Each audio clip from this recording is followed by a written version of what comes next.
Bienvenue sur Africa 24 dans cette nouvelle édition du Morning News. Voici les titres de l'actualité.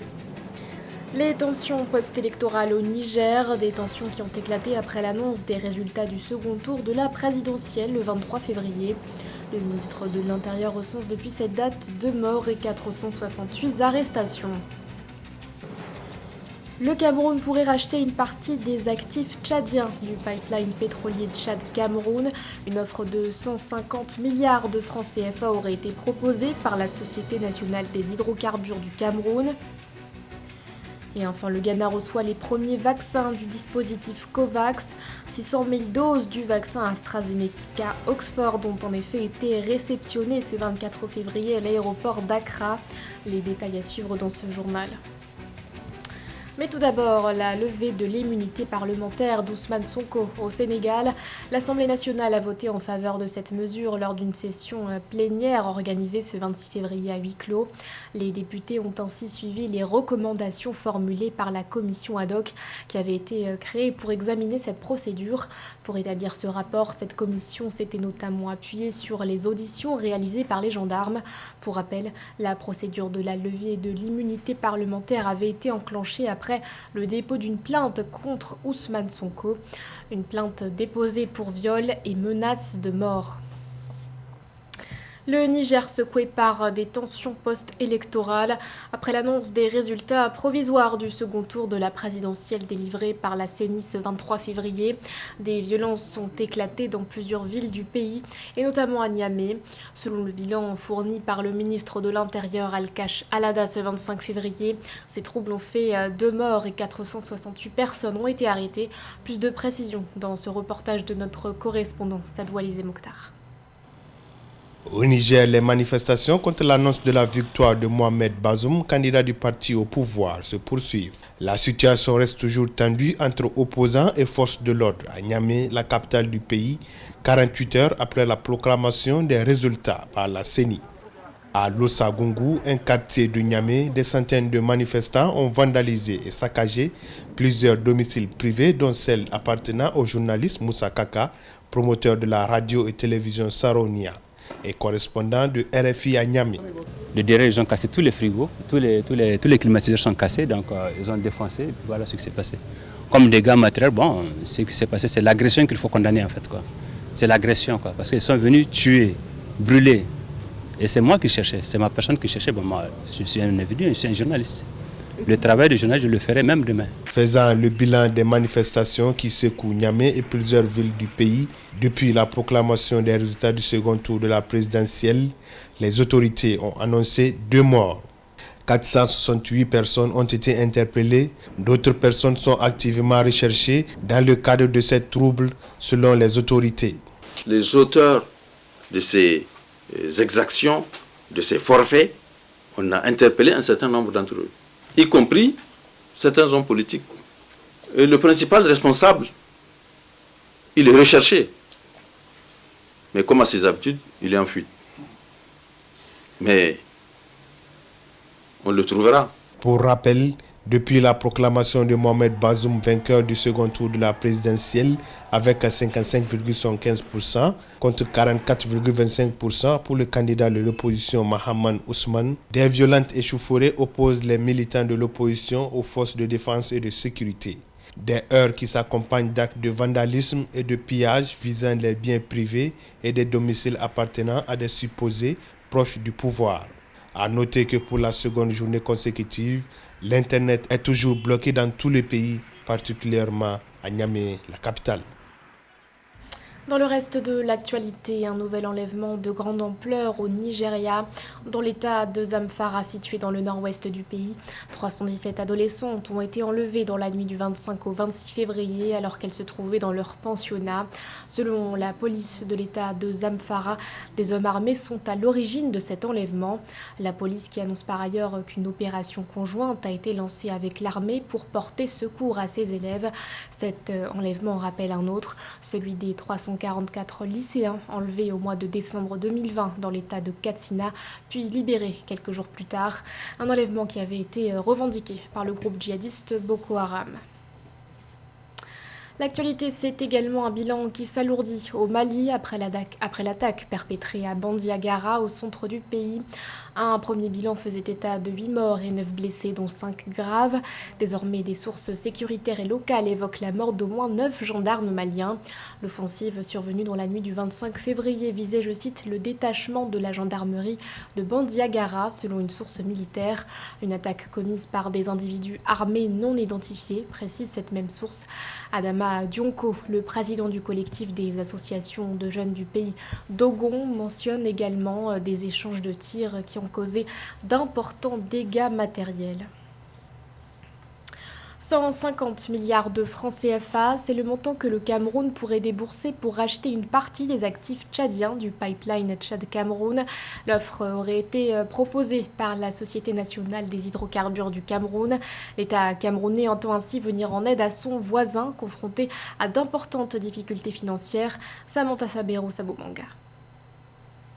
Afin de venir en aide au Tchad qui traverse une situation financière délicate, le Cameroun veut débourser 150 milliards de francs CFA pour le rachat des parts tchadiennes du pipeline. À cet effet, la Société nationale des hydrocarbures du Cameroun aurait fait cette offre pour la reprise de 21% des actions que détient la Société des hydrocarbures du Tchad sur le pipeline pétrolier Tchad-Cameroun. Dans un contexte pétrolier mondial moribond comme celui que nous traversons actuellement, doublé de la crise du coronavirus, le Tchad est dans une impasse en termes de liquidité, telle que ce serait une bouffée d'oxygène pour ce pays de vendre ses parts dans le projet de pipeline Tchad-Cameroun. Ce projet de pipeline qui est pour le Tchad piloté par Totco pourrait faire de l'argent via ce projet pour renforcer la liquidité du trésor tchadien. Ce projet, bien que non encore confirmé par les deux parties, est selon plusieurs observateurs en cohérence avec les objectifs du Cameroun qui ambitionne accroître ses gains sur cette infrastructure majoritairement située sur son territoire. En plus des conséquences liées à la crise du Covid-19, le Tchad doit en effet continuer de rembourser la dette due à ses créanciers privés internationaux. Le Tchad est actuellement dans une situation économique assez difficile. Le pays manque globalement et ponctuellement de liquidité, d'où le meilleur moment pour le Cameroun de négocier un bon prix de rachat de ses parts dans le cadre du pipeline. Et aussi, ce serait une bonne façon de normaliser, de renforcer les relations entre deux pays voisins africains et permettant à un pays d'aider le voisin à traverser des périodes difficiles.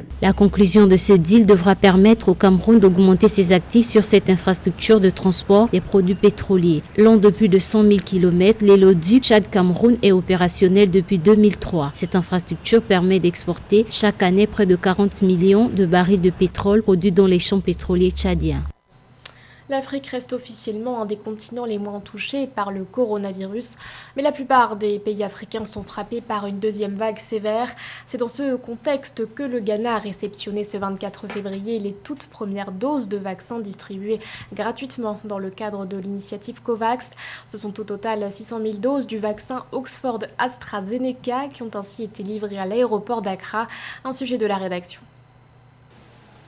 Le Ghana inscrit son nom dans l'histoire de la plus grande campagne de vaccination de masse. Ce pays d'Afrique de l'Ouest est devenu, le 24 février, le premier bénéficiaire du dispositif COVAX, une initiative de l'Organisation mondiale de la santé qui vise à fournir gratuitement les premières doses de vaccins anti-Covid aux pays à faible revenu. Aujourd'hui, nous sommes à l'aéroport international de Kotoka à Accra au Ghana et c'est vraiment un moment historique. Aujourd'hui, nous sommes très heureux de recevoir le premier lot de vaccins anti-Covid-19 par l'intermédiaire de l'installation COVAX. 600 000 doses de vaccins AstraZeneca à Oxford ont été réceptionnées à l'aéroport d'Accra. Cette livraison marque le coup d'envoi de la campagne de vaccination au Ghana, où 80 759 cas de coronavirus ont été recensés, dont 582 décès. Au total, le pays attend 2,4 millions de doses de vaccins du dispositif COVAX, même si quelques difficultés d'acquisition semblent se profiler à l'horizon.